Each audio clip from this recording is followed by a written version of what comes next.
तो आज इस वीडियो में दोस्तों हम लोग बात करने वाले हैं एक्सेस ग्रोथ अपॉर्चुनिटीज फंड का। तो आज से 6 महीने पहले जब हमने इस फंड की बात की थी, काफ़ी ख़राब परफॉर्म कर रहा था ये फंड। बहुत सारे इन्वेस्टर्स जो इसमें इन्वेस्ट कर रहे थे काफ़ी परेशान थे कि उन्होंने किसी अच्छे फंड में इन्वेस्ट क्यों नहीं किया। अब दोस्तों कैसी परफॉर्मेंस इस फंड की चल रही है, कितनी इम्प्रूवमेंट अब अच्छी स्टॉक मार्केट कंडीशंस में इसने दिखाई है, इन सब चीज़ों पे इस वीडियो में बात करेंगे। क्या इन्वेस्टमेंट स्ट्रेटेजी में कोई चेंज है, कुछ स्टाइल में इन्होंने चेंजेस वगैरह किए हैं, इस चीज़ पे भी हम इस वीडियो में डिटेल में बात करेंगे। बेंचमार्क इंडेक्स को बीट कर पा रहे हैं, नहीं कर पा रहे, ये सारी चीज़ें इस वीडियो में हम देखने वाले हैं। वीडियो में आगे बढ़ने से पहले अगर डीमैट अकाउंट नहीं खुलवाया तो लिंक आपको डिस्क्रिप्शन में मिल जाएगा, और अगर इंस्टाग्राम पे अभी तक फॉलो नहीं किया है मुझे तो जाकर फॉलो जरूर कर लें। अब आइए दोस्तों चलते हैं एक बारी। तो एक्सेस ग्रोथ अपॉर्चुनिटीज फंड की अगर हम बात करते हैं, अक्टूबर 2018 में ये फंड शुरू हुआ था, तो अब लगभग 4-4.5 साल पुराना ये फंड यहाँ पर हो चुका है। वहीं अगर हम बात करें इसके फंड मैनेजर की तो काफ़ी अच्छी कंसिस्टेंसी है। सिंस इंसेप्शन ये फंड मैनेजर्स यहाँ पर इस फंड के साथ जुड़े हुए हैं। वहीं अगर हम बात करें इस फंड की साइज़ की तो लगभग 9,000 करोड़ के आसपास का फंड साइज अभी इसका हो चुका है।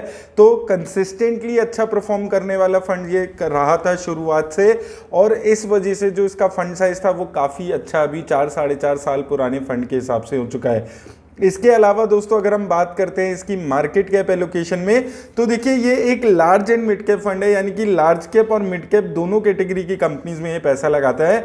लार्ज कैप कंपनीज में 41% पैसा ये लगा रहा है, मिड कैप कंपनीज में 36% पैसा ये लगा रहा है। तो मिक्स करके चल रहा है, और उसके अलावा स्मॉल कैप कंपनीज में 4-4.5% पैसा है। वहीं इसके अलावा फॉरेन इक्विटी में भी ये 15-16% के आसपास पैसा फंड लगाकर चल रहा है। अब अगर इसकी एक्सपेंस रेशो पे बात की जाए तो 0.5% के आसपास की एक्सपेंस रेशो है, तो स्टेबल एक्सपेंस रेशो है, बहुत ज़्यादा चेंजेस ये नहीं करता है अपनी एक्सपेंस रेशो में।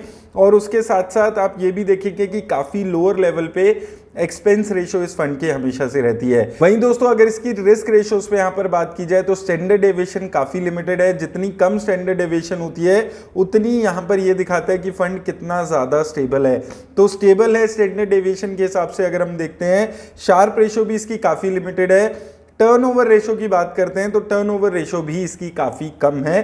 तो जो रिस्क रेशोज हैं वो इसकी काफ़ी अच्छी यहाँ पर सारी ही नज़र आती हैं। वहीं दोस्तों अगर हम बात करते हैं इसके सेक्टर एलोकेशन पे, तो मेजरली ये अपना पैसा फाइनेंशियल सेक्टर पे लगाकर चल रहा है 24% के आसपास। इसके अलावा टेक्नोलॉजी, सर्विस, केमिकल और ऑटोमोबाइल सेक्टर में भी ये फंड अपना पैसा लगाकर चल रहा है। अब यहाँ पर देखने वाली बात है कि मेजरली 25% तक ये पैसा फाइनेंशियल सेक्टर में लगाकर चल रहा है, क्योंकि फाइनेंशियल सेक्टर काफ़ी अच्छा परफॉर्म कर रहा है, लेकिन टेक्नोलॉजी सेक्टर में भी 14% के आसपास पैसा है। तो थोड़ा सा यहाँ पर टेक्नोलॉजी सेक्टर परफॉर्म नहीं कर रहा है, तो वो एक रिस्क यहाँ पर इस फंड के साथ जुड़ जाता है। टोटल कंपनीज पे बात करें तो देखिए टॉप 10 इंडियन कंपनीज यहाँ पर मैं दिखा रहा हूँ आपको, क्योंकि इसमें फॉरेन कंपनीज भी हैं, लेकिन फॉरेन कंपनीज में 1-2% ऐसे करके इसकी मेजरली एलोकेशन है।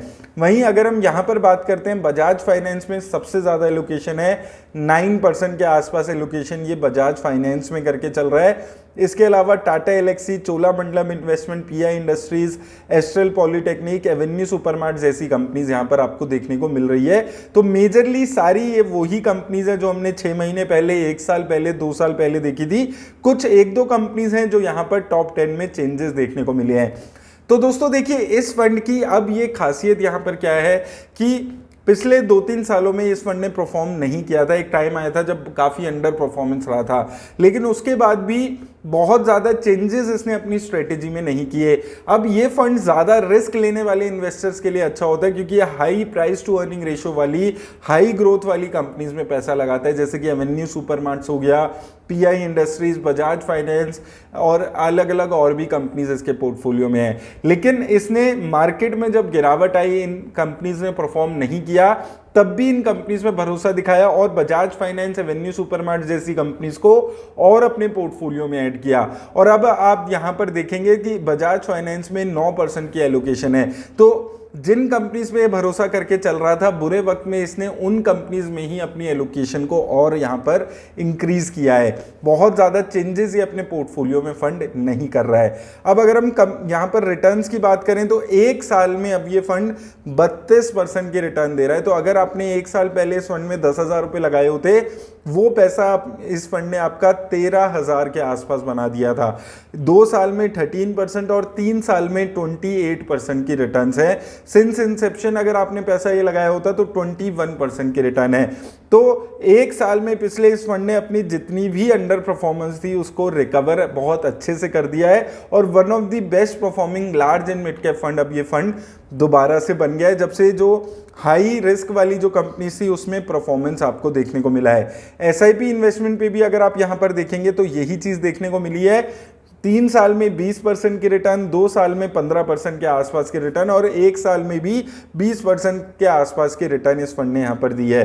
तो कंसिस्टेंटली अब अच्छा परफॉर्म ये फंड यहां पर करते हुए नजर आ रहा है। लेकिन ये भी चीज देखनी जरूरी है कि क्या ये फंड अपने बेंचमार्क इंडेक्स को बीट कर पा रहा है या नहीं कर पा रहा है, उसके जैसी रिटर्न्स भी ये जनरेट कर पाया है या नहीं। तो अगर हम इस फंड की रिटर्न्स को इसके बेंचमार्क इंडेक्स की रिटर्न से कंपेयर करेंगे तो 1 साल में भी ये फंड अपने बेंचमार्क इंडेक्स को बीट कर पा रहा है, 2 साल में भी, और 3 साल में ये अपने बेंचमार्क इंडेक्स जैसी ही रिटर्न दे रहा है 28% की।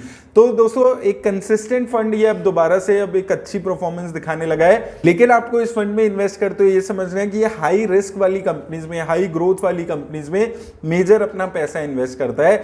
तो यहां पर रिस्क थोड़ा सा ज्यादा हो जाता है अगर आप इसमें इन्वेस्ट करते हैं। तो वॉलेटिलिटी आपको थोड़ी सी यहां पर झेलनी पड़ सकती है। आज से 6 महीने पहले जब मैंने इस फंड का रिव्यू किया था, इसने 1 साल में नेगेटिव 5-6% की रिटर्न उस वक्त दी हुई थी। आज ये 32% की रिटर्न यहां पर दे रहा है। तो ये वॉलेटिलिटी के लिए आपको तैयार रहना होगा, थोड़ा सा ज्यादा रिस्क ले सकते हैं तो इस फंड में इन्वेस्ट करने के बारे में सोचना है। अब इस फंड में साथ में आपको ये भी समझना है 70-80 कंपनीज में ये फंड पैसा लगाकर चल रहा है और धीरे धीरे ओवर डाइवर्सिफाइड भी ये फंड होते हुए नजर आ रहा है। तो ये भी एक रिस्क है जिसको आपको इस फंड में समझना है। ओवरऑल मुझे ये फंड हाई रिस्क लेने वाले इन्वेस्टर्स के लिए यहां पर अच्छा लगता है, जो हाई ग्रोथ वाली अच्छी लार्ज और मिड कैप कंपनीज में पैसा लगाना चाहते हैं। अभी भी इनमें क्वांट मिड कैप और क्वांट के जैसे जो फंड्स हैं उस लेवल का रिस्क इस फंड में अभी भी नहीं है, फिर भी ये फंड अच्छी रिटर्न्स जनरेट कर पा रहा है। तो उम्मीद करता हूं आपको वीडियो से हेल्प मिलेगी इस फंड के बारे में जानने में। लेकिन याद रखिए किसी भी तरह की इन्वेस्टमेंट की एडवाइस ये वीडियो नहीं देती है। धन्यवाद दोस्तों।